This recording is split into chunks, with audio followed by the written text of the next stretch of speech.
saying? Is that possible? He must be bluffing. I mean, what would that make him? Double ascended? And this, what he's doing, is to go even further beyond.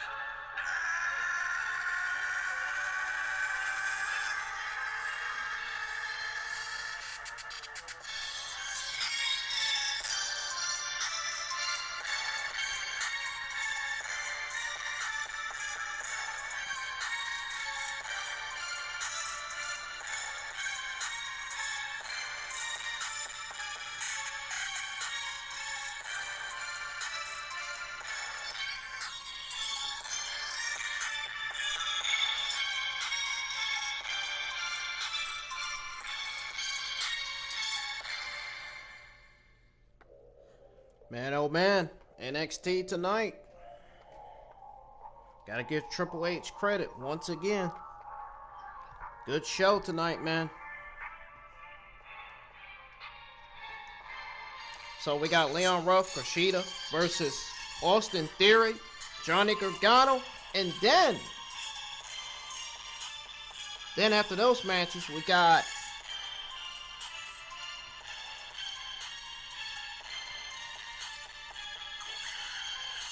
Tyler Rust versus Tommaso Ciampa. And we got Kyle O'Reilly with Roderick Strong, Adam Cole at ringside versus Pete Dunne with the NXT Tag Team Champions, Oney Lorcan and Danny Burch at ringside. And then we got Indi Hartwell with the way, the new stable at ringside. And then we got Killer Kross with Scarlett versus Desmond Troy. And then we got Toni Storm versus Ria Ripley. We are going to go over it all right here on my Ingram Wrestling News YouTube channel.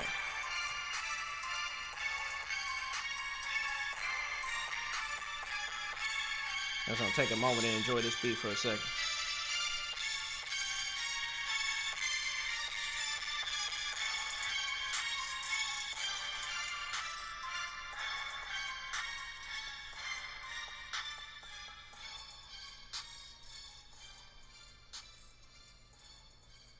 Ladies and gentlemen, I am Brendan, and I am here live with your December the 16th, 2020 NXT review.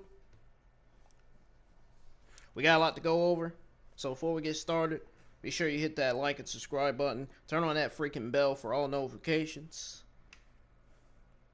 Let's get it up to 1,000 subscribers. Hit that like, subscribe button. Follow me on Twitter at Ingram Wrestling.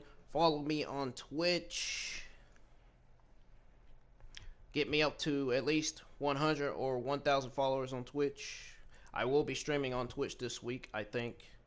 I know I'm going to be streaming on YouTube this week.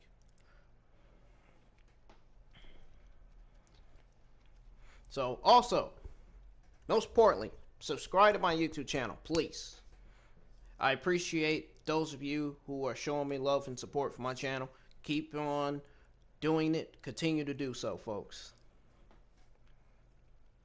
We are going to go ahead and get started.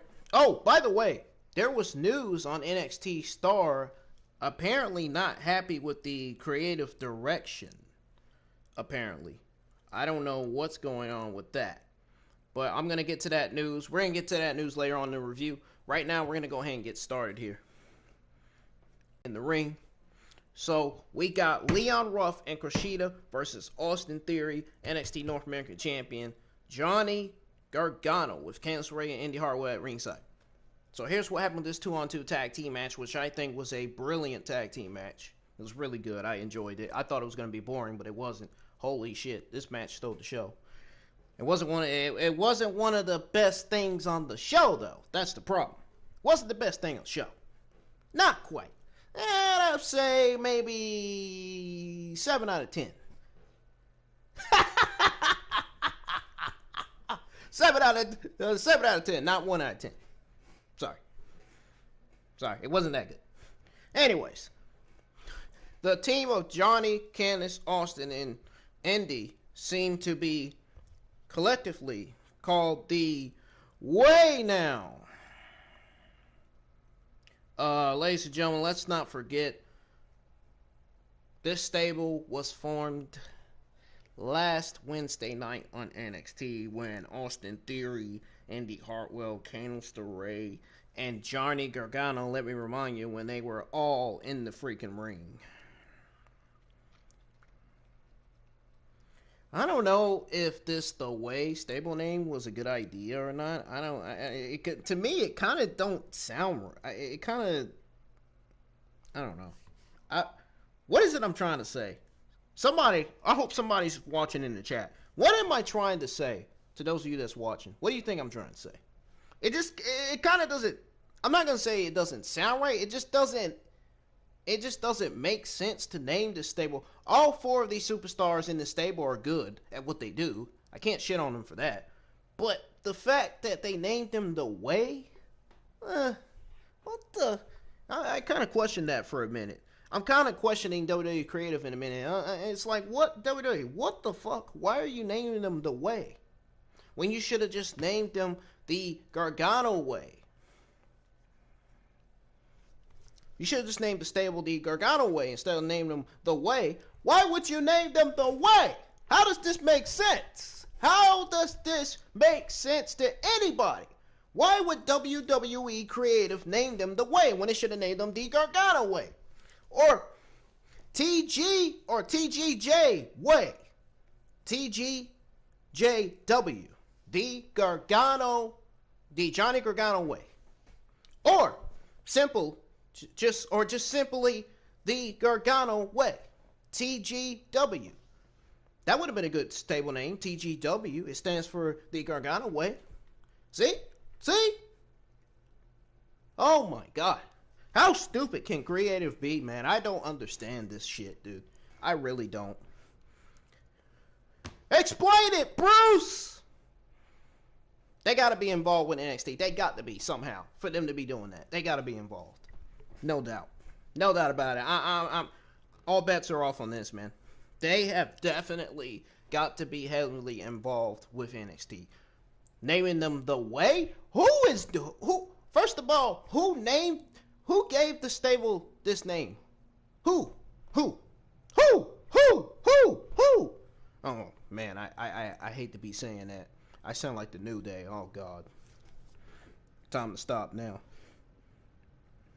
I think I ruined the vibe now. Anyways, Ruff wants to start for his team. But,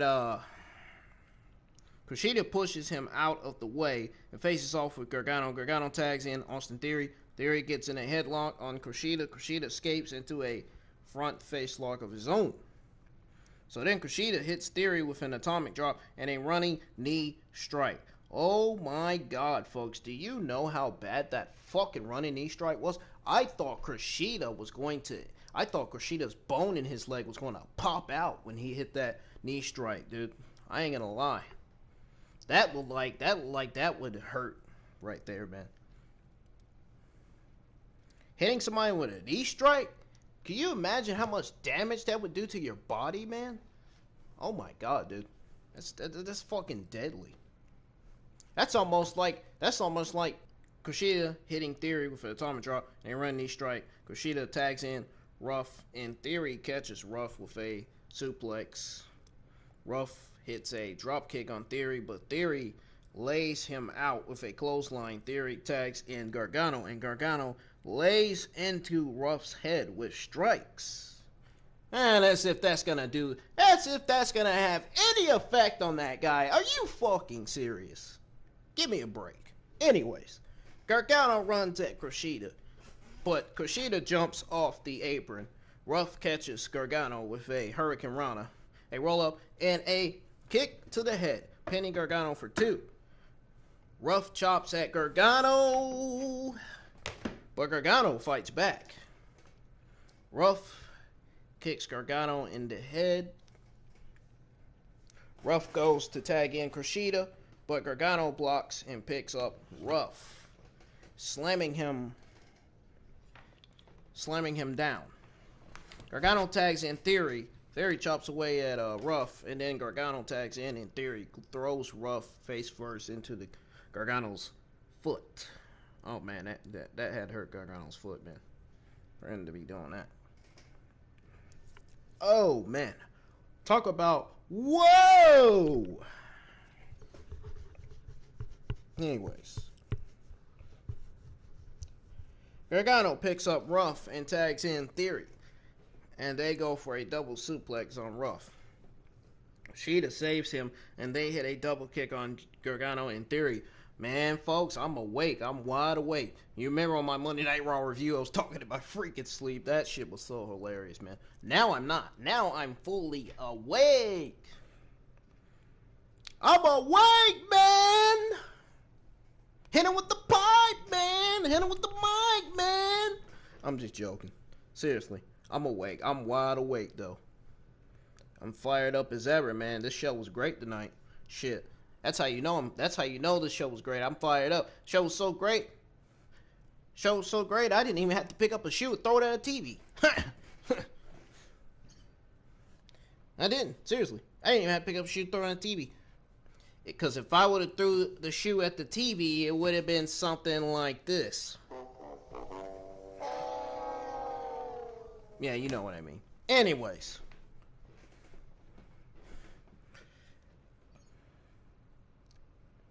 So we got Gargano picking up Ruff and tagging in Theory, and they go for the double suplex on Ruff. I think I've already read this. Kushida saves him, and they hit a double kick on Gargano and Ruff, or Gargano and Theory. Ruff and Kushida both dive onto Theory and Gargano. Theory picks up Ruff and tosses his face into the apron. Oh my God, that looked like somebody's face would come off. Anyhow.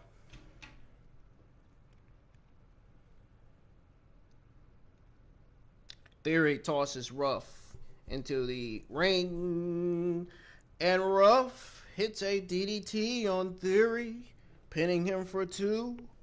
Theory picks up Ruff for the ATL, but Ruff escapes and pushes Theory into his own corner. This shows... No, I'm just joking.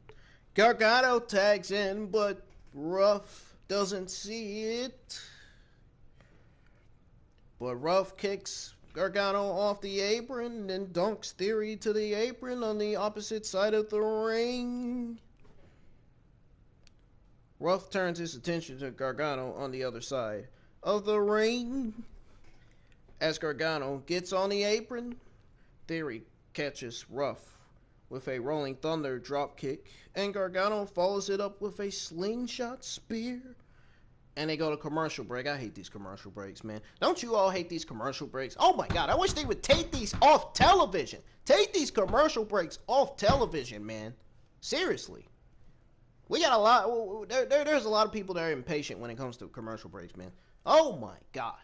I mean, you should at least have 2 or 3 commercial breaks. You shouldn't have 4 or 5 commercial breaks. Oh, come on. Give me a break. Let us see the full match instead of it going on commercial break all the time, man. Fucking A. Never mind fucking A. Fucking hell. Back from commercial, and Theory is in control of Ruff. Ruff hits a clothesline on Theory, but Theory tags in Gargano. Ruff hits an enziguri and gets to Kushida for the tag. Kushida hits Gargano with a hip toss into a drop kick. So then Kushida goes for a surfboard on Gargano for some reason. I don't know why. But Theory runs interference.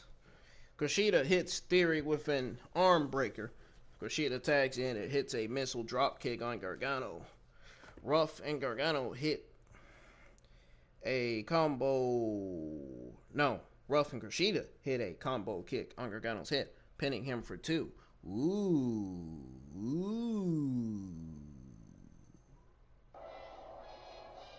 I'm just joking.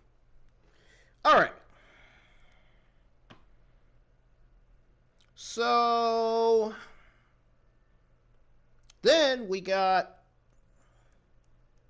Gargano hitting Ruff with a clothesline, and tagging in Theory. Theory picks up Ruff and hits the ATL on Ruff, pinning him for 2. Gargano tags in and knocks Kushida off the apron. Then Theory and Gargano hit a double super kick on Ruff. Gargano pins Ruff, but Kushida breaks up the pin. So then Gargano hits Kushida with a super kick.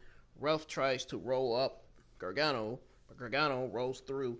Gargano tags in Theory, but Ruff didn't see the tag. Austin hits the ATL. I'm just going to call it ATL. ATL on Ruff, pinning him for 3. Is it ataxia or that's the move? Ataxia. I guess that's what his finisher is called. I don't know. I probably said it wrong. Who cares? The match was good. It was great. It wasn't too bad. It was a hell of a tag team match, man. I gotta give credit to Leon Ruff, man. NXT is pushing him to the bone now. They are really pushing that guy to the bone like they did when he became the North American champion. I remember when my friend Justin on Twitter said he would like to see better things in Leon Ruff. He would like to see more of what Leon Ruff can do. Well, I guess you can say Leon Ruff did do just that. He did just that, man. He did.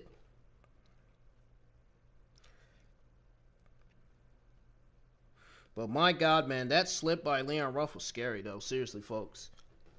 Oh, my God. He seemed alright, but that could be the altering line, I guess you can call it. But he's alright, man. I'm pretty sure he's taking damage. I mean, he's a professional wrestler. So, this pairing of Johnny Gargano and Austin Theory, man, I am confident. I am 100% confident that it's going to goddamn work. I think if WWE keeps on keeping Austin Theory with Johnny Gargano, I think Johnny Gargano would really manage. He would be a manager of Austin Theory. He should manage Austin Theory. Johnny Gargano, could you imagine Johnny Gargano being Austin Theory's manager? You know what that would do for Austin Theory's career. Johnny Gargano managing Austin Theory, only for Austin Theory to get his push on the NXT roster. For him to get wins in the hands of the help of Johnny Gargano. Could you imagine that? I could. You got 2 insanely, absolutely phenomenal wrestlers working together, looking dominant and fantastic in the process. Folks, those of you IWC version geeks in the community who are calling Austin Theory a pedophile, yeah, you can hate him all you want to, but I like what Austin Theory is doing in the ring, man. He is doing fantastic. His ATL is pretty great. I love his ATL. I think he should keep that move. That move is making him look perfect. It is making him look like a real mega star in that ring. It really is. Seriously. Like, wholeheartedly. Like, for real. Openly. Okay, that's enough. He's excellent, though. This was a great opening tag team match. Great start to NXT. Oh, thank God. Thank God there was no fucking garbage, unlike Monday Night Raw and Smackdown. On those shows, all you're gonna find is 3 hours of non-existing, nonsensing garbage. On Monday Night Raw and Smackdown, the only thing you're gonna find is terrible bookings and segments and fucking writing and producing, which Bruce and Vince are bad at, writing and producing. I mean, oh my God. Just like JD is the #1 podcaster in the IWC, nobody can do it better like he can. I mean, who the heck are you going to find in the community that's better than JD? Absolutely nobody. I mean, if you even think about mentioning somebody's name, JD's gonna shut him down real quick. That's how much of a smart and genius JD is. I mean, who the fuck do you think is better than JD? I mean, really? If I hear some IWC version geek on Twitter say that I'm better than JD, I am going to flat out laugh. I am just going to flat out fucking laugh and fall off the chair, similar to what he did with what JD did on his Monday Night Raw review when he mentioned Braun Strowman. I want to flat out fall on my TV. Seriously. But anyway, great opening match to start off NXT. NXT needs to book better matches like this more often. They need to. Seriously.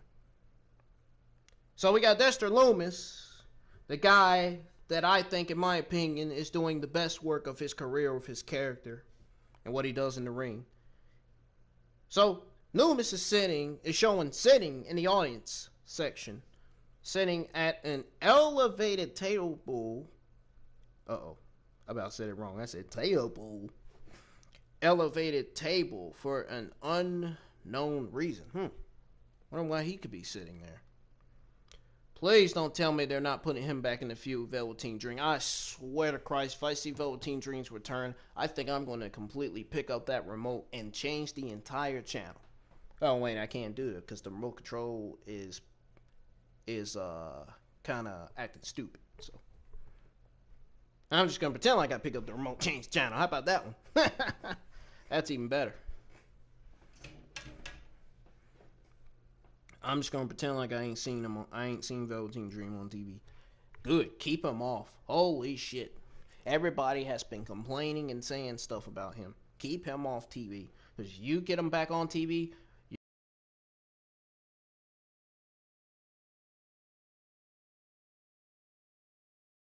and that, it's gonna start coming back up on social media. So you might as well keep Velveteen Dream off TV anyway. Makes sense.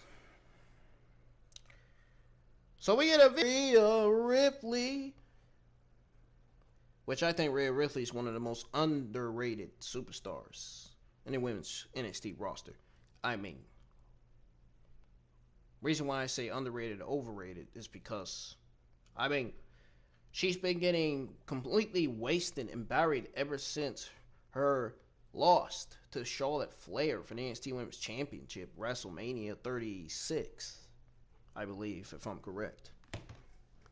Ever since then, she hasn't been winning any matches. Oh my God, last night definitely proved that. Or actually, tonight definitely proved that. Definitely proved that WWE is completely making Ria Ripley look like an embarrassment out there in the ring. I don't understand what they are doing with her. But they need to... It's time... I'm just going to put it like this. Simple. It's time for Ria Ripley to get called up to the main roster. In fact, she should have been and got called up to the main roster. She's ready. It's just WWE is not taking their time to call her up because they're too busy doing this and that with their fucking shows every week that they are not calling up more talent to the roster. We need more SmackDown women's superstars. We need more superstars on the SmackDown women's roster because, oh my God, if you look at the roster, you got Tamina, Carmella, Billie Kay. Oh, hell no. Hey, you gotta tell you. You got those foreign divas that are setting bad examples for the women's division. You need more star power on the SmackDown women's roster. Ria Ripley would do great. Would do wonders for the SmackDown women's roster. I think she should get demoted to SmackDown and not Raw. I mean, think about it. She get demoted to SmackDown, she can turn heel and feud with Sasha Banks. This be Sasha Banks. Well, I wouldn't say Sasha Banks' first feud, but this would be Rhea Ripley's first feud on the main roster. But, oh, man, I don't know, man. it seemed like she would get buried. It seems like she would get buried and wasted on the main roster, only for Sasha Banks to win. What if Sasha Banks actually retains her title over Rhea Ripley, man? Oh my God. Then Ria Ripley would get absolutely wasted on TV.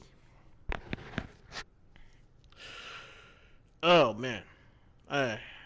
Good thing I brought that one up. I think if she goes to Raw, I think all bets are off for her. I think she's better off staying on NXT. I mean, look at the main roster. Absolutely terrible. Rhea Ripley needs to stay on NXT, and I can see why Rhea Ripley said that she was there on NXT to stay. I can see why she wants to stay on NXT. I mean, I don't know if Rhea Ripley's been watching Raw and Smackdown. Look at the freaking Raw men's and women's roster. Fucking terrible. Especially the freaking tag team division on both brands. I mean, look at the SmackDown men's tag team division. Holy sh... You might as well put a 0 on that one. There is no tag teams on SmackDown or Raw. Only 2. 2 tag teams on Raw. You got the Hurt Business and New Day. Actual tag teams. Not no freaking, let's put together Matt Hardy and... or Matt Riddle and Jeff Hardy kind of tag team. Not that kind of tag team. That's Bruce Creative right there that's doing that shit. Oh. Fire Bruce Pritchard, folks. You should find JD's tweet. And you should actually retweet it with him. Because he's got a tweeted out. It says, fire Bruce Pritchard. I wasn't the first ones that retweeted his tweet. But I actually retweeted his tweet. It said, fire Bruce Pritchard. I said that so many times, man. This guy needs to go. Not only Bruce. And Bruce ain't the only one that needs to go. Vince McMahon also needs to remove himself as well. For the simple fact that he goes from fucking up Keith Lee's entrance music to wasting him, killing him on the main roster. Oh, and not to mention, not only did he do that, he also kept Aleister Black off TV. They're not even using the guy on TV. Aleister Black from SmackDown, he's on the SmackDown roster. They're not using him. They're just utilizing him. They're not.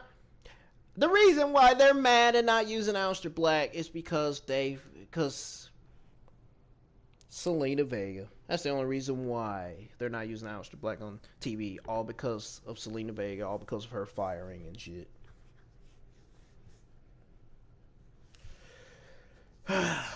I am a huge fan of Aleister Black, man. I really feel bad for the guy, seriously.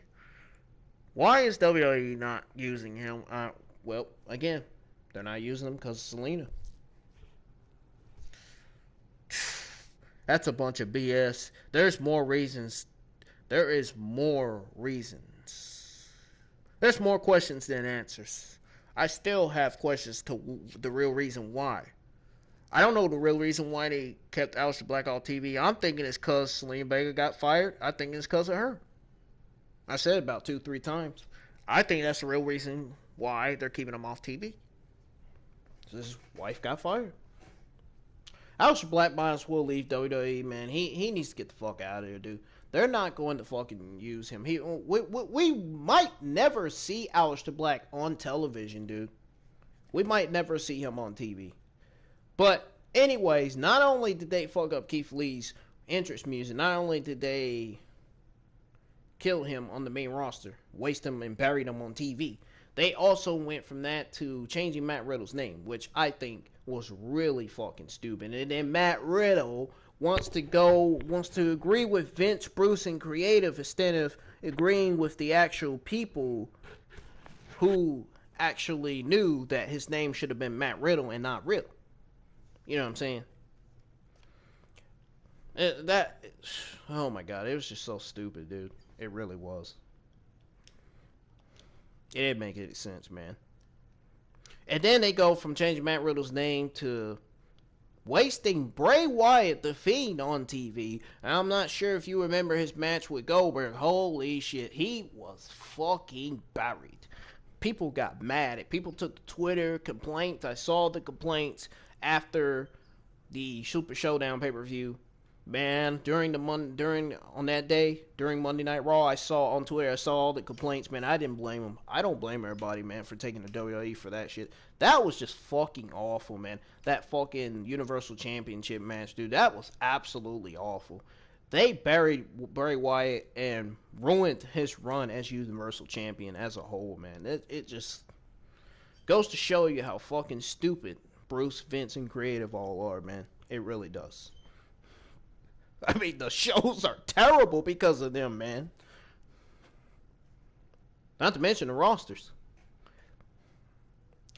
When it comes to NXT, different story, man. NXT know what they're doing. They're not doing like Monday Night Raw and SmackDown. Remember that time when I said that NXT is morphing into that main roster-ish? When it comes to their bad bookings and their matches that they book that don't last long, though, you know those matches that don't last long, them kind of last long matches that NXT book on this show. I feel like when it comes to them booking matches that only last like 2-3 minutes, I feel like that's main roster-ish. You know what I'm saying? And then especially when they got that Thatch Can segment on NXT, main roster-ish. That's what I call it. Yeah.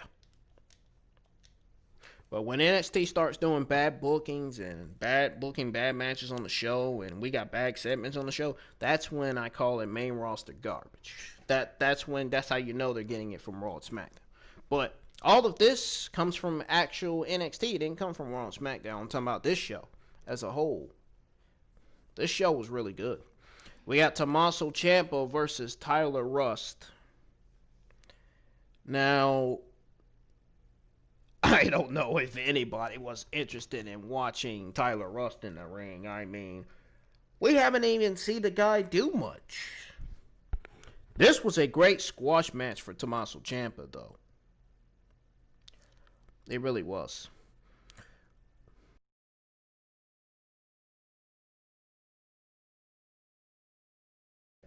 But before that match, folks, we got Kyle O'Reilly and Pete Dunne showing backstage with their respective groups, warming up for their match, and then they go to the Hartwell. Shotzi says that while War Games is over, her war with Candice is not over. So then we got Tyler Rust versus Tommaso Ciampa. Before the match can start, Ciampa grabs a chair and sits it up at the bottom of the entrance ramp. Ciampa pulls out a Timothy Thatcher t-shirt and he lays the shirt over the chair, almost like an invitation for Thatcher. The bell rings and Rust and Ciampa circle each other. Ciampa backs Rust into the corner, and the referee forces a break. Rust gets in a race lock and takes Ciampa down, but Ciampa gets a scissor headlock on Rust. So then Rust tries to escape, but Ciampa reverses Rust into a front face lock. Rust gets Ciampa to his knees. Oh yeah, by the way, speaking of escape, just like what I do when I see 3-hour waste of nothing legitimately important on Monday Night Raw every week. You want to talk about escape? Holy shit! Especially when I see Lana and Nia Jax on my TV. You know what I'm going to do when I see those ladies on my TV. Especially Peyton Royce and Lacey Evans. I pick up that remote and I'm changing the channel.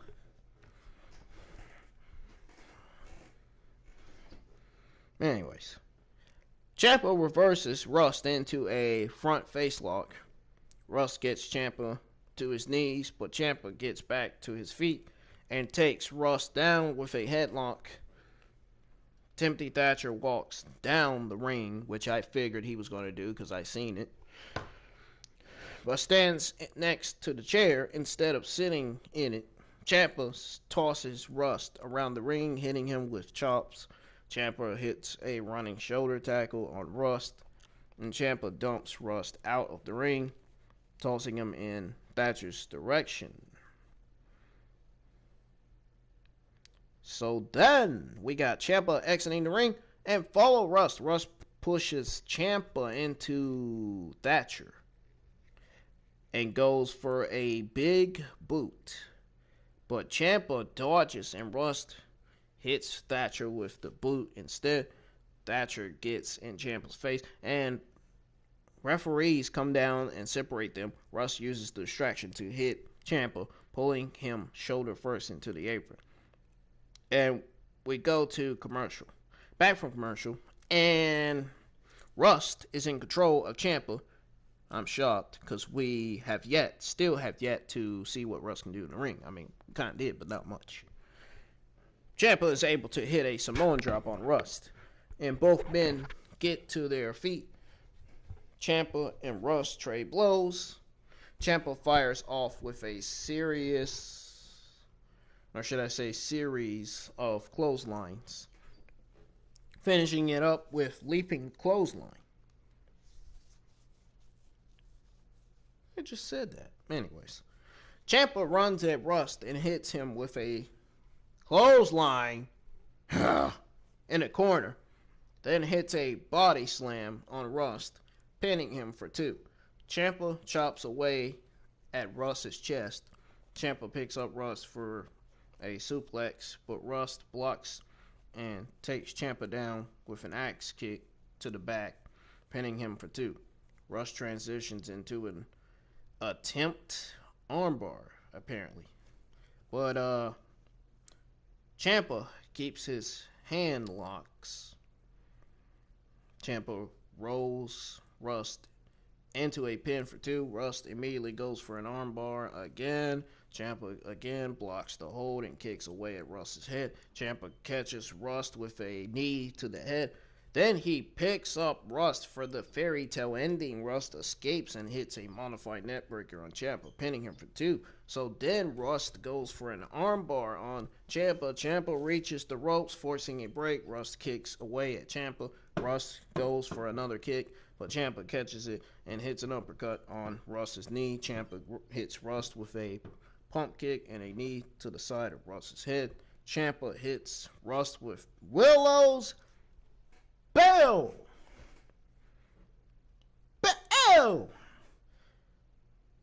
Pinning him for 3.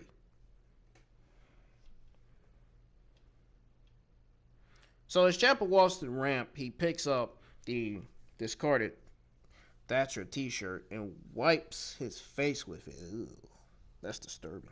Anyways, Thatcher runs out to try and attack Ciampa, but referees still hold him back. Thatcher is seemingly being protected by the referees and not letting Ciampa get near him not one time. Because if he did, Ciampa would have hit Thatcher with a cheap shot, I'm sure. Ciampa tosses the shirt to him and waves goodbye. Kind of what I want to say the Monday Night Raw every Monday nights. Walking away. So we got a video package for the Grizzled Young Veterans, the best tag team in the NXT UK Tag Team Division. Former NXT UK Tag Team Champions. These guys are really good, man. I'm glad they came back. The Tag Team Division on NXT should, and forever will be, I think, on a whole nother level. I hope. I hope it doesn't end up being like the Raw and Smackdown men's tag team divisions, because holy shit, over there on both of those divisions, I'm pretty sure you all know how bad it is over there. I mean, really. Kyle O'Reilly, Roger Strong, Adam Cole are shown walking backstage. Pete Dunne is also shown with Daddy Burch and Oney Lorcan. So their match was after a commercial break. A video package for one of my favorite NXT male talents on the roster. Karrion Kross place where he and the beautiful Scarlett. She's a dark one, ain't she? She's a dark angel. She's a dark force. With with Scarlett, say Doomsday is still coming. That was a great video package from Karrion Kross, man. That was absolutely brilliant. So we got Malcolm Bivens coming out and talk to Tyler Rust during the break. Who really fucking cares? Why are we seeing something like this? Really? Seeming to, I guess, Malcolm is recruiting him. Rust walks away with Bivens after giving him a fist pump. So apparently Tyler Rust is pairing with Malcolm. So I guess Malcolm is gonna be Tyler Rust's manager. My question is, what's gonna happen with the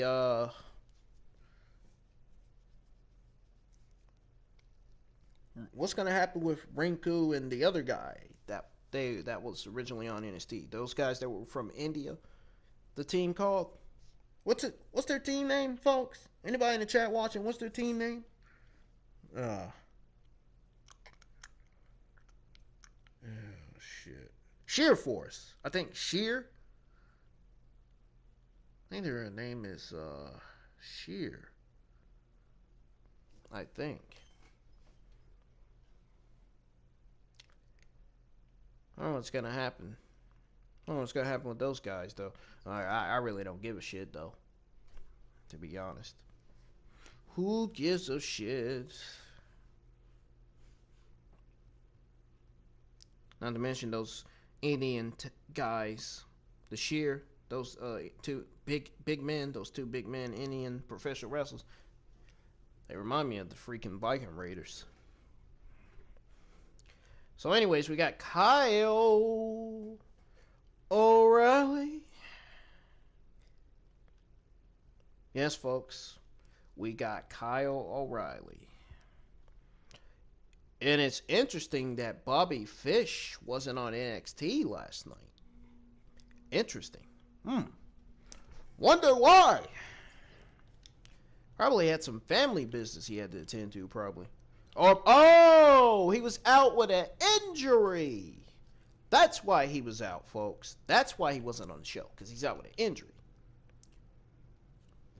But,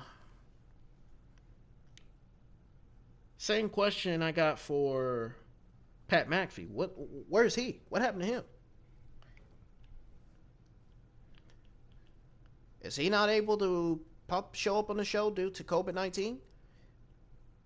You all don't think Pat McAfee has tested positive for the virus, do you? You all don't think that, do you? Thinking what I'm thinking? I know Bobby Fish doesn't have it because he's out for the injury, but Pat McAfee's not. For him to not be on the show, that's got to be showing signs that he has probably got the virus. For him to not pop up on the show. I mean, that's strange. Where was he? Where the fuck was that guy?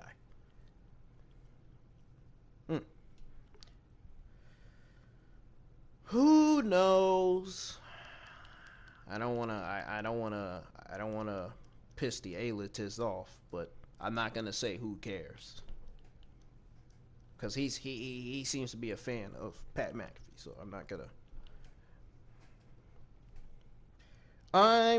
going to hurt.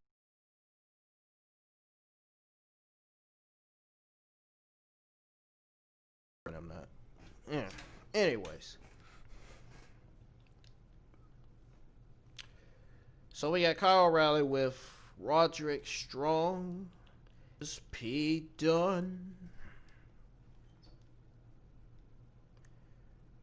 Along with Oney Lorcan and Danny Burch at ringside.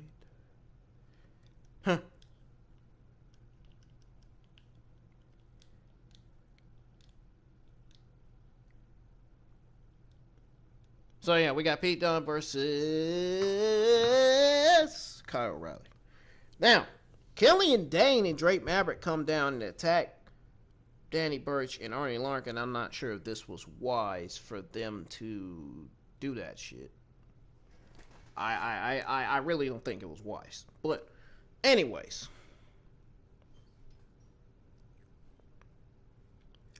So they attacked them, and then Cole and Strong also attacked them as well. So we got Tyler Breeze and Fandango appear out of nowhere and attack each other, and all 8 men are escorted to the back by referees. Why the fuck did Fandango come out? What business do they have with all the guys that were out there watching Kyle O'Reilly's match against Pete Dunne? I didn't understand that. Why would you send the team of Tyler Breeze and Fandango out there when you don't have any plans for these guys? How does this make sense, WWE Creative? They're not even, the Fandango and Tyler Breeze are not even involved with the McAfee and Undisputed Era storyline. So why would you, I ask again, NXT, why would you bring Fandango and Tyler Breeze out? This didn't make any sense to me at all. I just noticed that. I just noticed something that didn't make sense, and that was that I just said. I don't know, man. It creatively didn't make sense, man. Put it that way. It feels creatively bankrupt.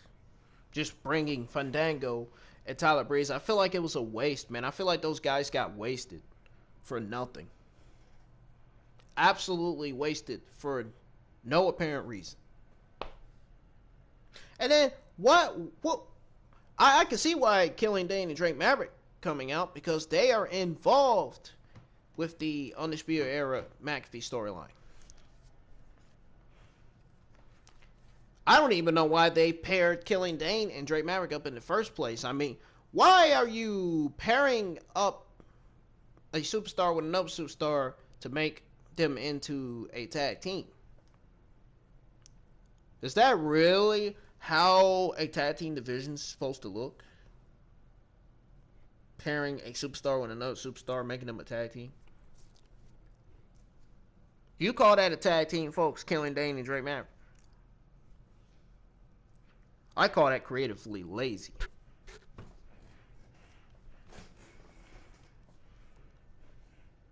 Anyways, O'Reilly and Dunn trade submission attempts. Dunn gets toe early advantage with a modified blow and arrow submission hold. Bow and arrow submission hold, man. Might be one of the best submissions in WWE. I mean, I don't know. I'm just suggesting. O'Reilly gets to his feet and takes Dunn to the mat. O'Reilly is on top of Dunn, going for an armbar. But Dunn gets to his feet. This match was going strong so far. It was really good. And the beginning of the match, I don't know. Not so much. Anyways, O'Reilly goes for a dragon screw, but Dunn and O'Reilly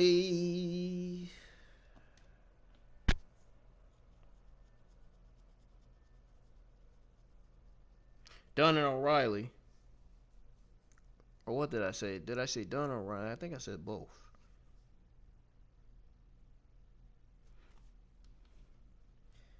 Man, I think I may have lost my trace a little bit. Oh! I know what I read now. O'Reilly goes for a dragon screw, but Dunn rolls O'Reilly through. O'Reilly reverses into a headlock. O'Reilly runs the ropes. And Dunn, folks, he takes advantage. So then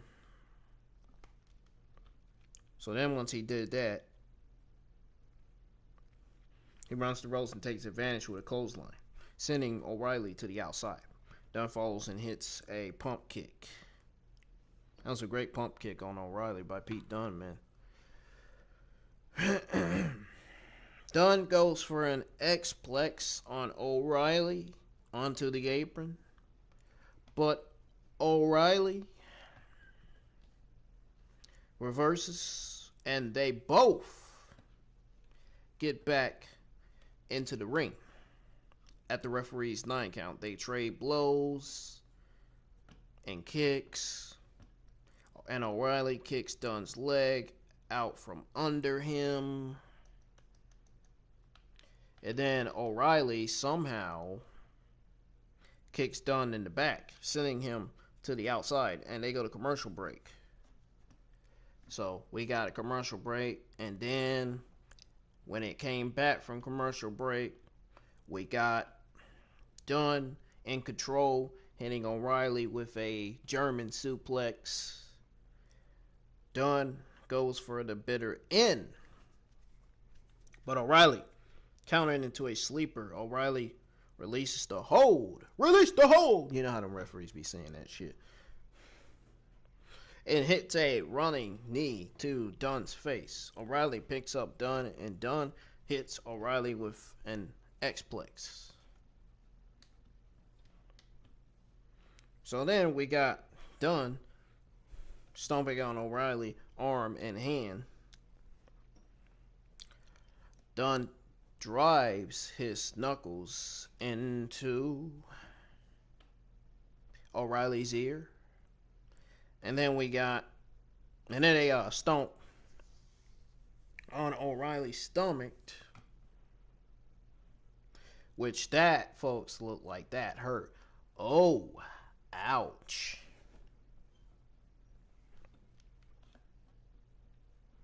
Dunn hits O'Reilly with a basement dropkick. O'Reilly tries to kick Dunn's leg. Leg, left, right, leg. I don't know what the fuck I'm saying. Dunn hits O'Reilly with a basement dropkick. O'Reilly tries to kick Dunn's legs out from under him, but Dunn kicks O'Reilly in the spine. Oh, God. That's even worse. Dunn takes O'Reilly down with a neck breaker and locks in a left leg grapevine submission. Heelish right there, man. Dunn acting like a heel, man. Dunn releases the hold, and oh my God, why would you release the hold? You're a heel. Oh well, if you don't release the hold, WWE will count it. They'll disqualify you. Oh man, I'm getting tired, man. So when he released the hold, he kicks at O'Reilly's head. And then Dunn whips O'Reilly into the corner and runs at him, but O'Reilly dodges and catches Dunn with a knee to the midsection. Dunn runs at O'Reilly, and O'Reilly catches him with a kick and knee strikes, sweeping Dunn's legs out from under him. O'Reilly hits a running elbow to Dunn. O'Reilly hit a series of double underhook suplexes, pinning Dunn for 2.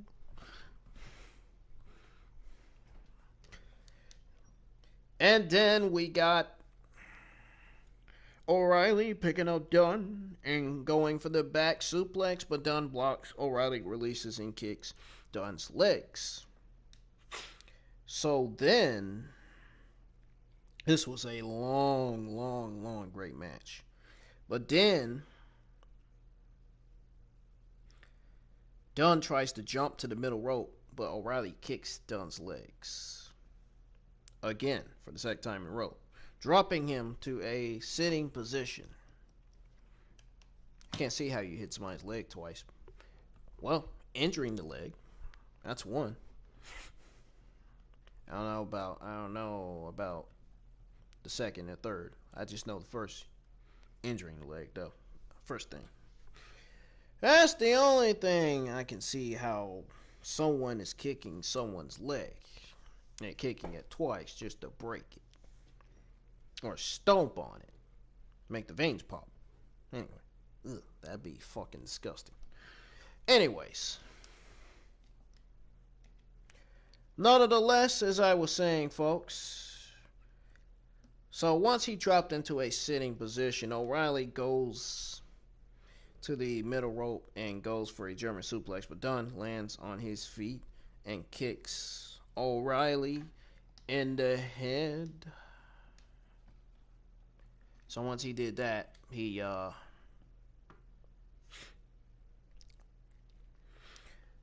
was trapped in the tree of woe.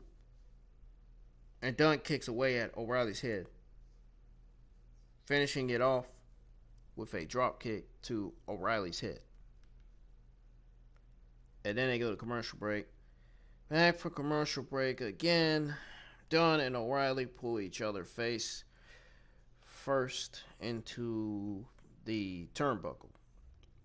Then hit each other with headbutts at the same time. Dunn picks O'Reilly's leg, then hits O'Reilly with a kick or knee to the head. Dunn hits O'Reilly with a powerbomb, pinning O'Reilly for 2. So then, Dunn does not let up, immediately stomping on O'Reilly's head. Dunn locks in a submission, and O'Reilly reaches the ropes, forcing a break. Dunn picks up O'Reilly and locks in an arm breaker. Dunn counters into an ankle lock, and O'Reilly counters into an ankle lock of his own. Man, these guys were fucking legitimately killing it in the ring. They really were, seriously. They were legitimately killing it. From top to bottom. They were. Dunn goes for a submission, but O'Reilly breaks and goes for a sleeper. Dunn escapes. O'Reilly catches Dunn with a brain buster, and both men are down. O'Reilly catches Dunn with a knee to the midsection, then an elbow smash. O'Reilly hit Dunn with a jumping knee strike and a high angle fisherman suplex, bridging into a pin for 2. Dunn goes for his own mouth guard, which recently came out, but O'Reilly stomps on Dunn's hand. O'Reilly goes for a knee bar, but Dunn escapes and gets on top. So then O'Reilly rolls through, creating separation. O'Reilly hits Dunn with a PK. Dunn jumps to his feet and stomps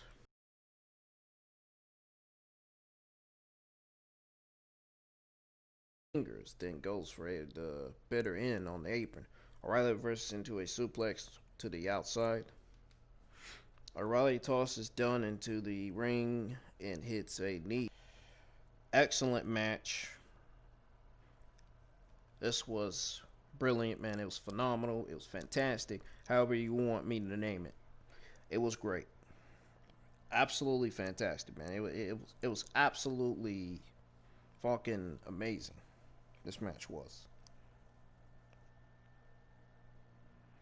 Kyle O'Reilly and Pete Dunne, basically, folks, what I'm saying is they basically killed it. The match was epic, man. Every time those two have met, they've been incredible. But what do you expect from 2 top NXT stars? From 2 top-notch, awesome competitors. Spectacular job between these 2, man. That's why they've shown us. They show us that they are one of the best in the ring.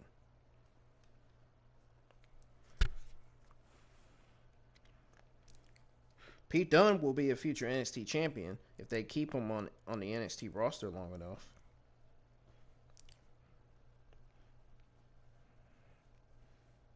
So we got Ria Ripley being interviewed backstage about a confrontation between her and Raquel Gonzalez. So apparently that feud seems to be continuing. Ripley says that Raquel backed down when it was one-on-one. She is then asked about Toni Storm, and Ripley says that she will finish Storm once and for all. And they go to commercial break. And we get another pre-taped training montage of Boa and Xia Li training with the old man. Li is being forced to kick and punch Boa. He gets her to stop, and she is stubborn, but continues to do it. A mysterious woman watches from off screen, and we only see one of her hands. Oh man, I was hoping we see her face. I was hoping we see her attire. She seems to be hiding her true identity. Folks, it could only be 3 female superstars making their NXT debut. It could either be Sairi, Karen Q, or Miku Satomura. I don't know if you missed the video. If you missed my Ingram Wrestling News video on what's going on with Boa and Xia Li, I encourage you all to have a look at it. I encourage you all to have a listen to what I say in that video about what's going on with Xia Li and Boa. If you read the description, it'll tell you all. It'll tell you everything you need to know, especially me talking in the video. I encourage you to go check that out, man. Seriously. I feel like I did a great job with that video, man. I really did. I feel like I kind of made sense telling y'all what's going on with those two. What's going on with the storyline, the new storyline they came up with. It seems like a Chinese storyline to me. Reminds me of Chinese wrestling in China. That's what it reminds me of. Reminds me of Kung Fu.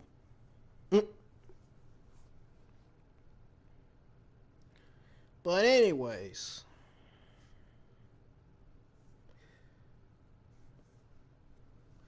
I gotta agree with Justin when he said this. He said on Twitter one of the main reasons why he was enjoying Xia Li and Boa segments is because it reminds him of something out of Lucha Underground.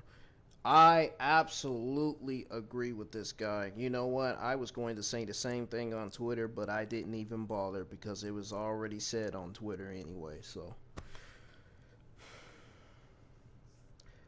And you know what? He's not the only one that's super pumped. I'm super pumped to see who that new mystery woman is. It's got to be either Miku Sairi from either Japan or China, or Karen Q. I can guarantee you that woman looks like Miku Satomura. It's got to be Miku Satomura. I think wholeheartedly that woman with the black hair. I think it's Miku Satomura. That's who I think it is. I definitely think it's her. It's got to be. It's got to be, man. One way or the other, it's got to be her. I just know it's got to be her, man. We got a glimpse of the mystery woman about, 1-2 weeks ago. I saw her face. She was black. She had black eyes. She had black hair. I assume it's Miku. It's Miku. It's got to be Miku, man. Spoiler alert, folks. I just told you who it was. I already know who it is in that. I already know who it is. You ain't fooling me, Bruce. You ain't fooling me, creative. You're trying to hide that mysterious woman, but I already know who it is. Oh, man, I already know who it is before they even review her. Holy shit. Man, I'm a genius. I even did a video on Miku Satomura. Be sure you check that out. It's on my Ingram Wrestling News official playlist. You go to that playlist, you see where it says Miku Satomura, you'll see it. You see that name? Click it. I encourage you to listen to it, man. There was news on her and her making possible, debut to NXT UK or NXT.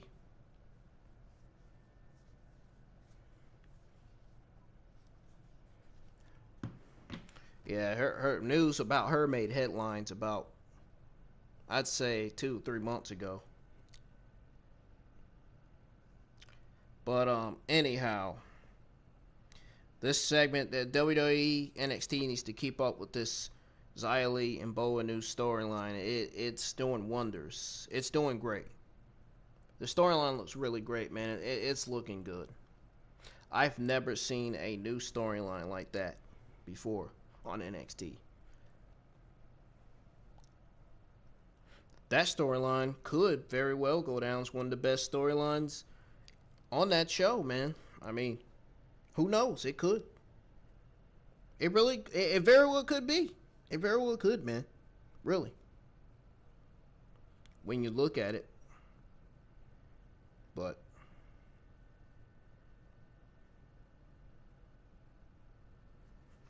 But anyways, trust me, folks.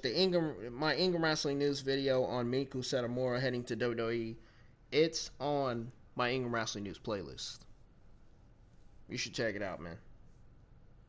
You really should, especially that news on what's going on with Xia Li. A lot of people enjoyed that video, man. Everybody.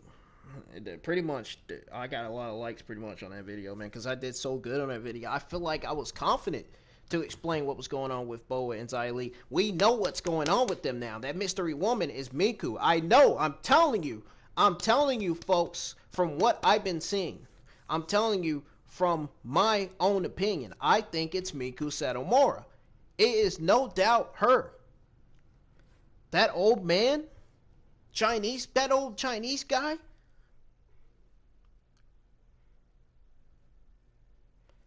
Man, that old man, it's funny because that old man looks like Mr. Fuji from WWF. That man looks like Fuji from WWF. What's his name? Mr. Fuji? One of the Attitude Era legends. I don't know, but it looks like somebody. I ain't nothing like no Jackie Chan, I know that. He looks like somebody, though. Oh, I know who he looks like. That old man looks like that old man from Rush Hour. Rush Hour 3, 4, something like that. Oh, my God. He looks just like that old man. Holy shit, man. Holy shit, dude. Oh, man. Anyways. I think, again, one last time for all the Xia Li fans, I think it's freaking Miku. No doubt. It's gotta be. It's gotta be her. It's gotta be. I think she's gonna make her NXT debut. I think she's gonna be on NXT for a while, for maybe 5-6 months, and then they're probably gonna translate her to the NXT UK women's roster. Because NXT UK women's roster really could use some more women for that roster. NXT UK women's roster really needs more female talent on that roster. It's only like 10 female superstars on that roster. They need more. They really do. NXT UK women's roster needs more female superstars on that roster. They do. Even Smackdown does as well. So, we'll see. There could be some new debuts for the NXT UK women's roster, Smackdown women's roster. Who knows? Well, guess we'll have to wait till next year. The draft and the shakeup is next year, so I doubt that's going to be any good anyway. I mean, Adam Cole get called up to the main roster. First thing you're going to see is him getting buried and wasted and going right back to NXT. Man, I feel bad for whoever is going to be getting called up to the main roster next year. Holy shit. Seriously. Just saying. Rosters are fucking terrible. Anyways, The Way. Oh my god. I don't even know why they named them that stable. It should have just been The Gargano Way. The Gargano Way. Would have been a better name. A better freaking name for this new stable. Better name. That is so much better, man, than The Way. I'm not shitting on Johnny Gargano, Cancer Ray, Theory, or Indi Hartwell. None. I'm just shitting on the fact that WWE Creative gave them The Way instead of giving them the Johnny Gargano Way. What the fuck? Are you trying to make Johnny Gargano and Candice look stupid, WWE Creative? How stupid do you think we all look? Seriously. It's the shit I'm talking about, man. With Creative, man. They give these stables stupid names. And then half of them probably don't even know how to spell the freaking names. No, really, they don't. Seriously. They probably, half of them probably don't. I got my people laughing at me because Bruce looks like a fucking... He looks like a fucking, looks like a scorpion. No, he really does. No, seriously. Seriously. Mr. Man, he looks like a fucking duck.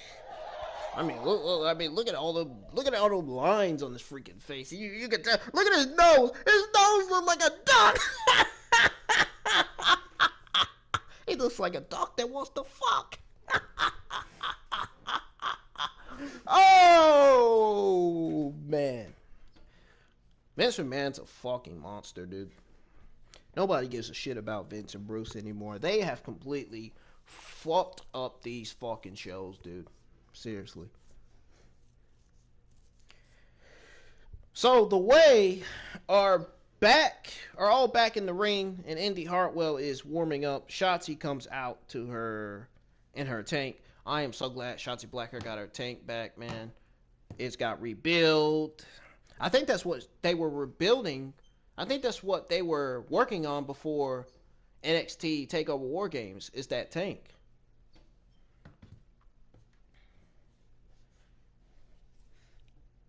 Had to be.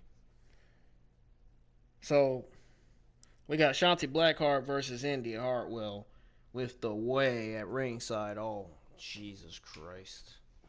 I don't even know why the fuck we got that match, man. I mean, question is, I guess we got this match because Candice LeRae and Shotzi BlackHeart are apparently continuing their feud. That's why I'm guessing they booked this match. I mean, if this is not an indication that this is a Shotzi BlackHeart and Candice feud, then I don't know what else it is. But anyhow, so here's what happened with this match between Shotzi BlackHeart and Indi Hartwell, folks. We got Shotzi and Indi locking up early, but Shotzi takes her down. Indi gets back up and takes Shotzi down into a front face lock. Hartwell transitions into a race lock, but Shotzi escapes and takes Indi down with a drop.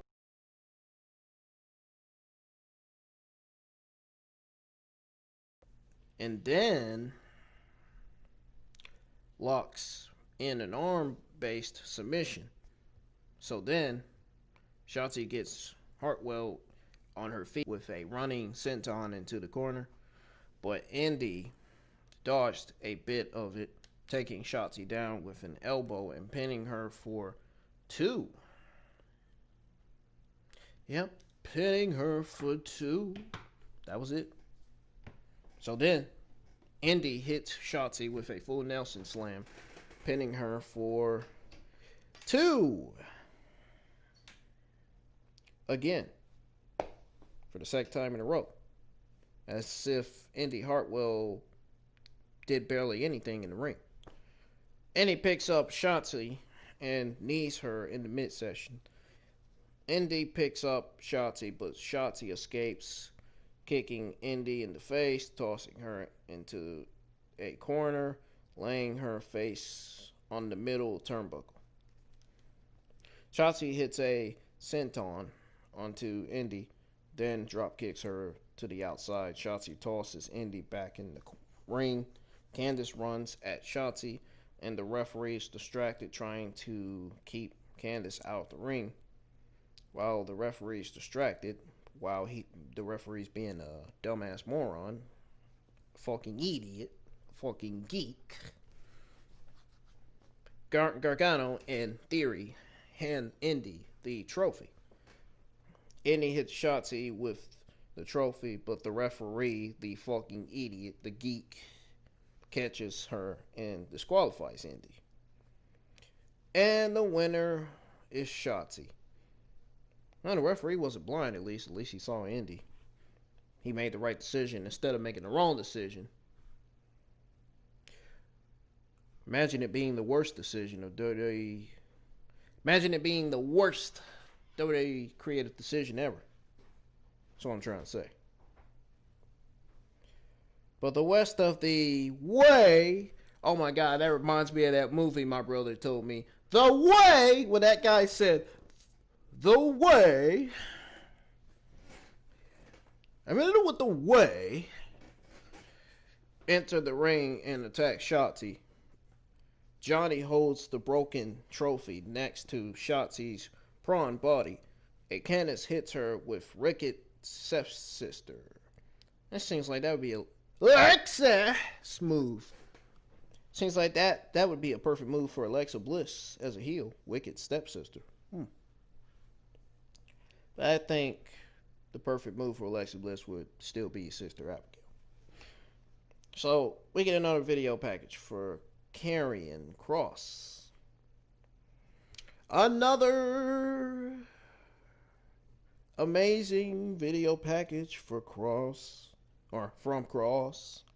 And we got a commercial break. Back from commercial, we got a video package for Brenson Reed returning next week. I wonder what they got in his return next week. What are they going to do? Waste him and bury him like they did with The Fiend, Bray Wyatt? That's exactly what they're going to do. They're going to utilize Brenson Reed like they did with Otis. They're going to waste Brenson Reed on TV. And they're probably going to take him right back to the Performance Center and train, just like Vince did with Keith Lee, saying that Keith Lee can't wrestle. What a fucking geek, man. What an idiot Vince McMahon is, man. Holy you got a 70-something-year-old man still chairman, and you got a 60-something-year-old man like Bruce, as executive director, writing and producing these shows when they both know that they don't know how to produce or write. I mean, really. So, we got Kross with Scarlett versus Desmond Troy.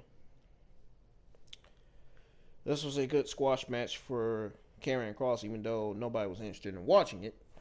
I think the only thing they were interested in watching is Kross decimating Desmond Troy.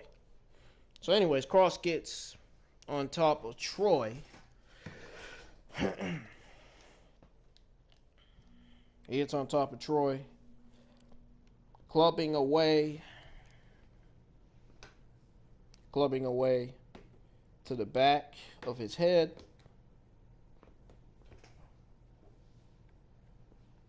Kross tosses Troy into the corner.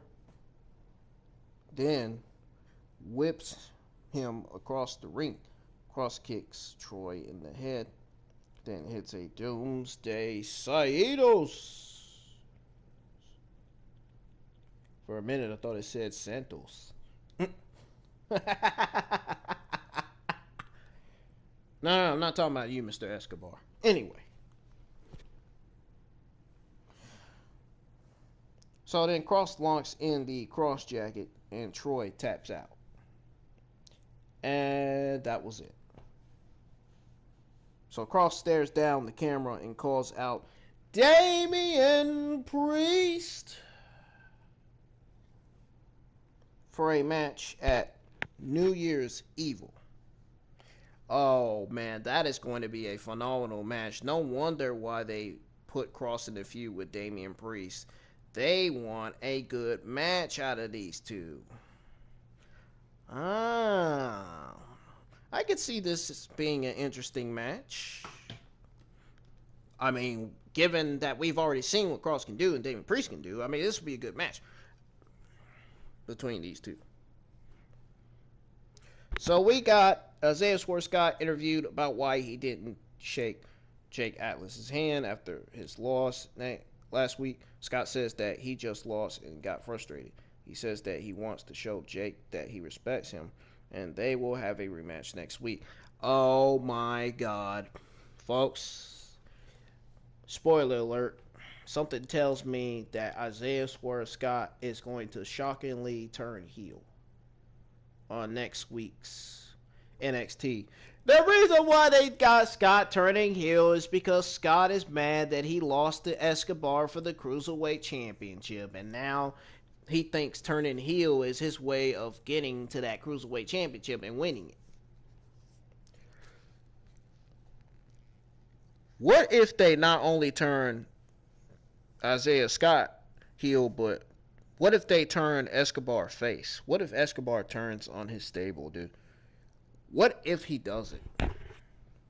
Or what if Rayo Mendoza and Joaquin Wild turn on their leader? Would you imagine that? Imagine Isaiah Scott turning heel and Escobar turning face.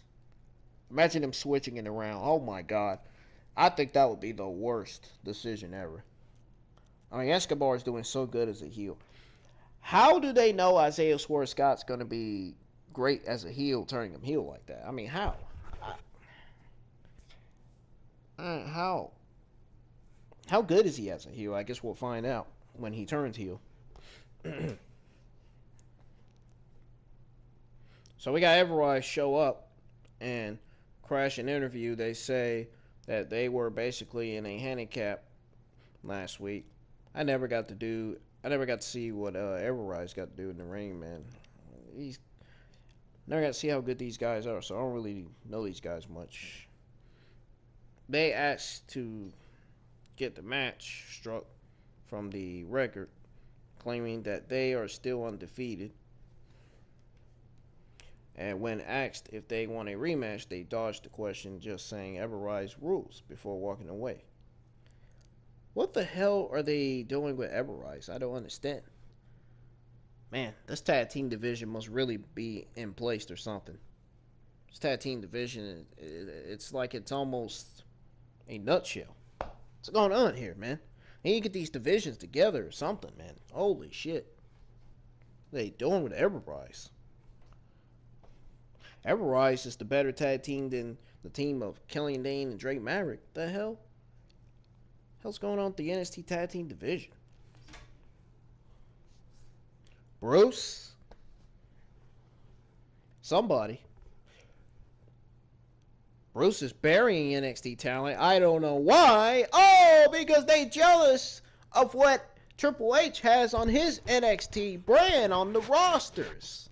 That's why Bruce is burying NXT talent, because Bruce and Vince are jealous of Triple H and the NXT talent that he has on the NXT men's and women's rosters. Yeah, those jealous pricks. Are you fucking serious?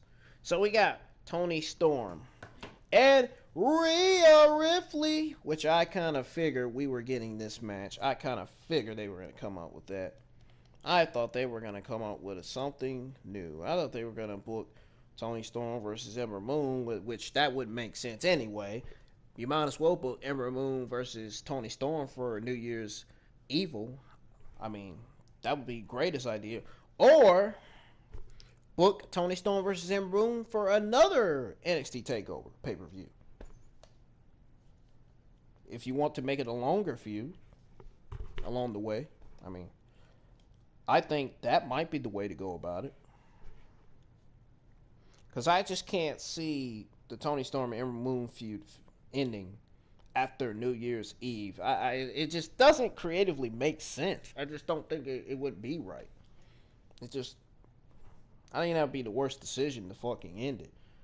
I think they should let it continue to see how it actually goes. You know what I mean? So I'm interested to see how the Ember Moon and Toni Storm feud is going to go along the way. Probably heading towards New Year's Eve or after New Year's Evil.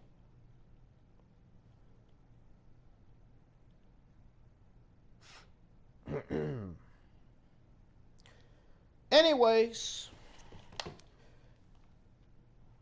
Ria Ripley and Toni Storm were both circling each other. Toni backs Rhea into the ropes. But before that match, folks, we got an update on Loomis's drawing. We see that Loomis will be the host of New Year's Evil. Oh, that's good. Wow. Good decision by NXT to have him as the host of New Year's Evil. Wow. Bet Dexter Loomis is excited about that. Anyways, Toni Storm and Rhea Ripley are both shown walking backstage in their match. is up after a commercial break. So then, after that commercial break,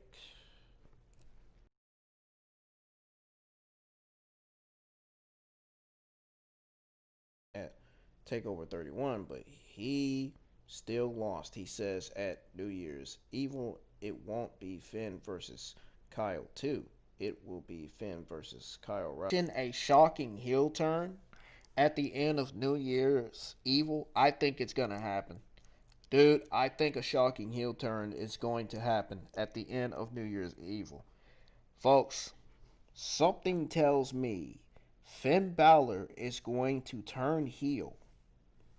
Something tells me that Finn Balor is this time going to lose the NXT Championship to Kyle O'Reilly. I think when Kyle O'Reilly wins it, Finn Balor is going to turn heel and join Kross. I think he is going to join Kross and Scarlett. I think the team of Finn Balor Kross would be a dominant force in the tag team division. That would put the tag team division on a whole nother level. I mean, they really would. Pairing Kross with Finn Balor, that would be great. I think I'd rather see Kross teaming up with Finn Balor than Killing Dane teaming up with Drake Maverick. I mean, who the heck wants to see...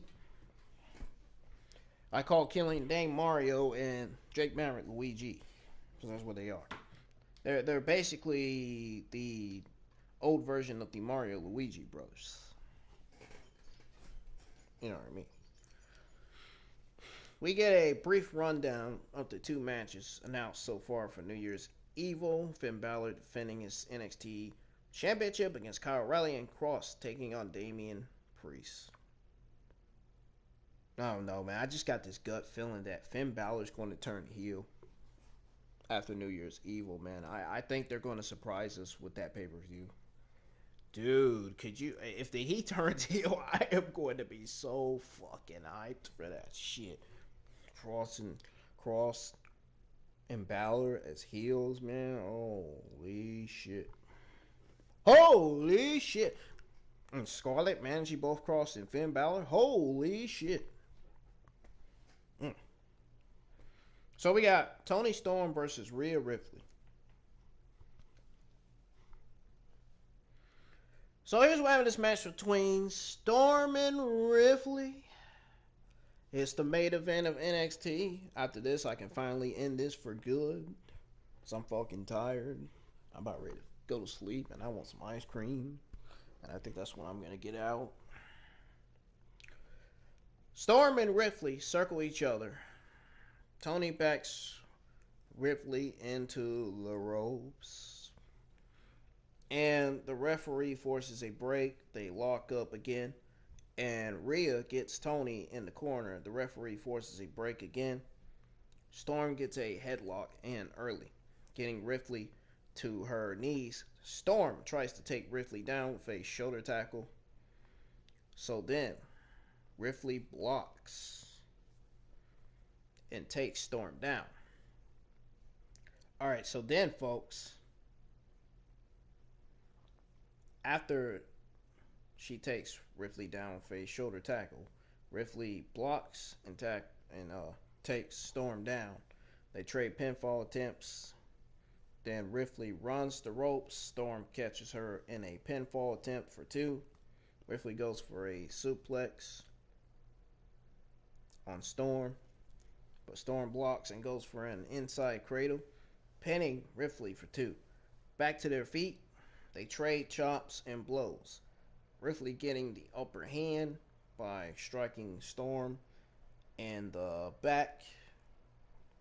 Storm gets to her feet, and Ripley hits Storm with a series of short arm clotheslines. Then hits her with a kick to the head. Storm strikes Ripley, sending her out of the ring. Ripley gets to the apron, and Storm drives Ripley into the ring post, sending her dropping to the floor as they go to commercial break.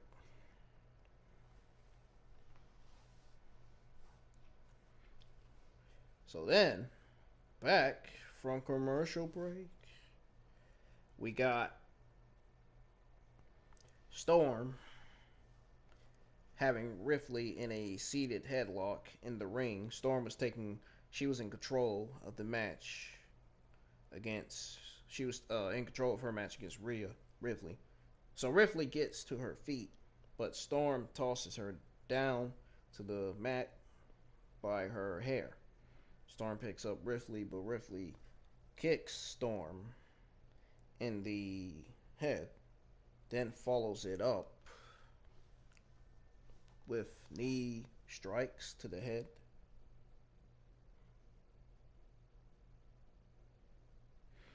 And a basement dropkick. So again, she follows it up with a knee strike to the head and a basement dropkick. Ripley picks up Storm and plants her face first, pinning her for 2. Ripley goes for Riptide, but Storm blocks. Ripley goes for a big boot, but Storm dodges. They both hit each other with headbutts, and they both fall to the mat. Ripley and Storm trade blows on their feet. Ripley gets the upper hand, then runs the ropes.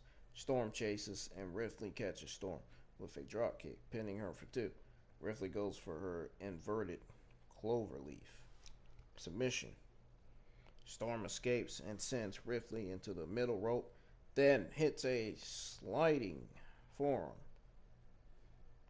Storm hits Ripley with a German suplex, bridging into a pinfall attempt. Of course, the pinfall attempt was for 2. Storm picks up Ripley, then tosses her across the ring. Storm runs at Ripley in the corner, but Ripley escapes. Ripley gets Storm in an electric chair, dropping her face first into the top turnbuckle. Ripley pins Storm for 2. Ripley hits a series of leg drops on Storm, pinning her for 2 again. Ripley picks up Storm and goes for a Riptide. Storm escapes to the apron with help from folks. I remember I mentioned this name on my Ingram Wrestling News video on the full lineup for this week's NXT. It was none other. Remember when I said that none other than Raquel Gonzalez, folks. It was none other than Raquel Gonzalez. Remember when I said something tells me that Raquel Gonzalez was going to interfere in this match? Holy cow! I am shocked that I was actually right, dude. If you all check out my Ingram Wrestling News video on the full lineup for this week's NXT, you will see, in the video, you will see that I said that something tells me that Raquel Gonzalez is going to interfere in this match. Something tells me that Raquel Gonzalez was going to interfere in Rio Ripley's match against Toni Storm. Remember when I said she's going to interfere like this? Perfecto! Remember when I said that? Yeah, she did. I was right. Oh, man, I'm freaking smart. Holy cow, man. Holy shit, I'm smart, man. I knew she was going to. I knew it. I knew Raquel Gonzalez was going to interfere in this freaking match. I already knew it, man. I had my gut feeling. I just knew she was going to interfere, man. I did. I even mentioned her name on my Ingram Wrestling News video, man, that I uploaded 2 days ago, man. I knew it, man. I knew she was going to interfere. I knew it. Had that gut feeling, dude. I was right. I was definitely right. And I knew it, and I know it. I was right, and I know it. So, Storm escapes to the apron with the help from an emerging Raquel Gonzalez out of nowhere, which I knew was going to happen. I had this figured out since I did the video, man. I had it figured out, dude. I ain't stupid. I'm not no IWC geek. Ingram Wrestling News ain't no geek. He's a genius. He ain't a beast. He's a genius. I mean, I'm smart when I want to be anyway. But I knew she was going to come out, man. I knew it. I had that gut feeling this week that Raquel Gonzalez was going to come out during Rhea Ripley's match, man. I said it on the video, and I'm saying it on my review. I'm telling you the truth. So, she emerged from out of nowhere. Ripley kicks Storm, sending her crashing into Gonzalez. I can't believe I'm still happy that I actually was right, man. Oh my God. Do you know how it feels to be happy when you're fucking right? Holy cow, man. Really. So Ripley goes to the outside and tosses Storm back into the ring while the referee is checking on Storm. So once the referee checked on Storm, Gonzalez pulls Ripley off the apron, then launders her into the ring post. Did she steal that maneuver from Candice LeRae's husband, Johnny Gargano? Yeah, I think she did. She stole Johnny Gargano's playbook. Anyways, she stole his playbook signature, the launder. Yeah, she did. She bad as fuck for that one. Ooh, Cheetos. She bad as fuck for that one. For real. Really bad as fuck for that. Anyways, Toni Storm grabs Ripley and hits her with a Storm Zero, pinning Rhea for 3. So Storm won the match. This was a great victory for Storm thanks to the help of Raquel Gonzalez. I mean, holy shit, man. So Storm celebrates in the ring, and Gonzalez and Ripley stare each other down as NXT goes off the air.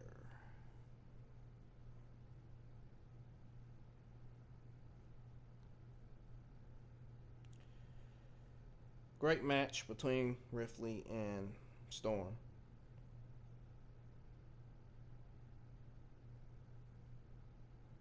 I almost thought they weren't getting enough time in this match. But great match between the two women with some nice continuation of the Ria Ripley and Gonzalez feud at the end. Folks, this was a phenomenal, awesome episode of NXT. This was great. We got to see Loomis on the show. We got to see Champa on the show, of course. And Kross and Rio Ripley and Toni Storm going at it again. Remember, the last time we seen Toni Storm versus Rhea was on NXT UK when Rhea was a heel and Toni was a face. Now we got Toni as a heel versus Rhea as a face.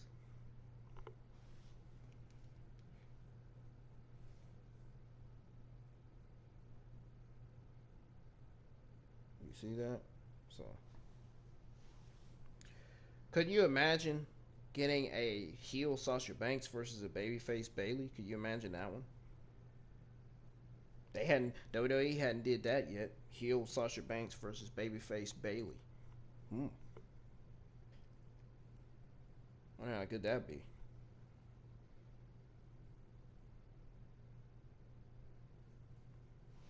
Anyways, great show tonight, man. Impressed. Or should I say last night, because today is Thursday. But great show. I loved how Kross dominated Desmond Troy, man. Dominated Desmond Troy like he was nothing more than a performance center recruit junkie.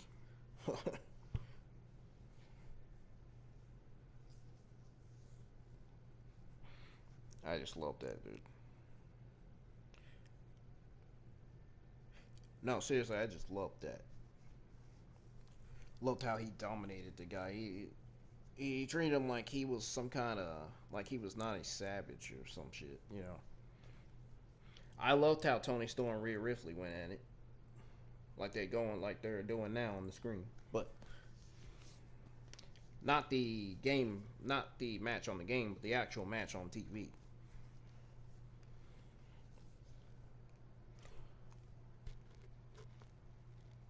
But good show.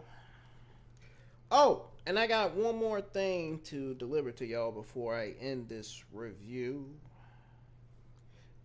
So about that news on an NXT star, I guess apparently they weren't unhappy with the creative direction or some shit like that. Am I right? Oh, no, no.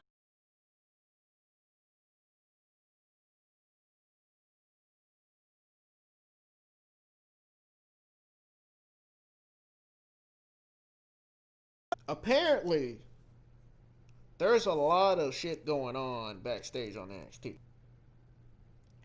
So, this NXT star that grew frustrated with creative direction happens to be none other than Robert Stone.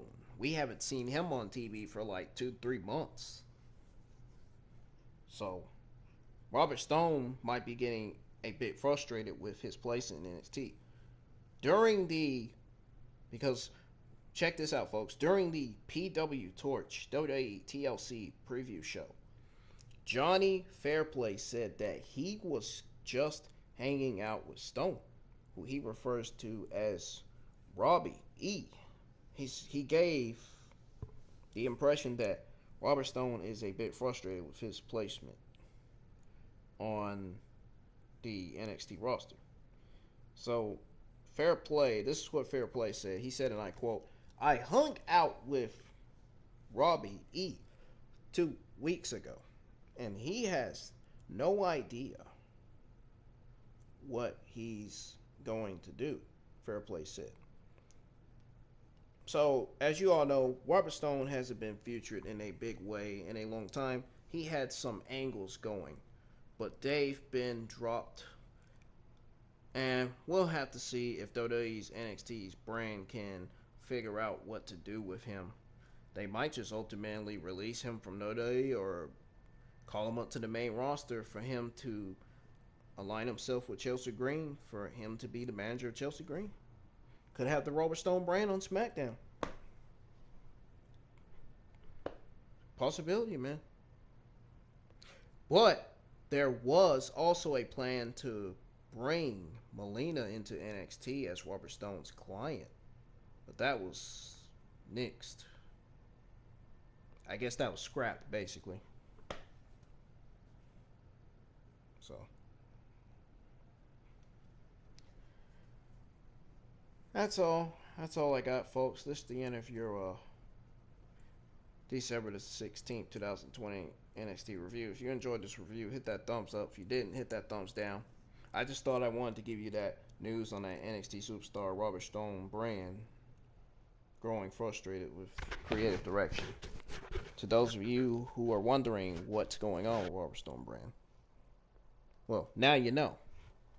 So, Ingram Wrestling News is getting out of his chair. He's taking his headsets off and he's getting the fuck off of here. So, be sure you hit that like, subscribe button.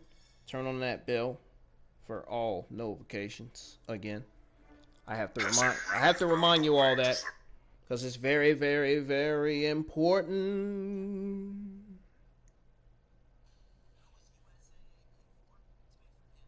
Very important. But I hope you all enjoyed this review. I hope I somehow made this make sense. I may not got no reviews, but I'll probably get some views tomorrow. The reason why I ain't got views because nobody isn't awake. Everybody's asleep. So I just figured I'd go ahead and do this so that way tomorrow I'll be checking my NXT review to see how many views, how many likes I get. Of course, I'm going to share the link on Twitter. I'm going to share the thumbnail that I got on my NXT review. But anyways, folks, I'm getting out of here. I'm tired. I'm going to get my ice cream out, man. I'm going to eat me some ice cream, chat with some of my friends for a while, and go to bed. I'm getting out of here. I hope you all have a safe Thursday. By the way, I'm going to be uploading 2 Ingram Wrestling News videos today.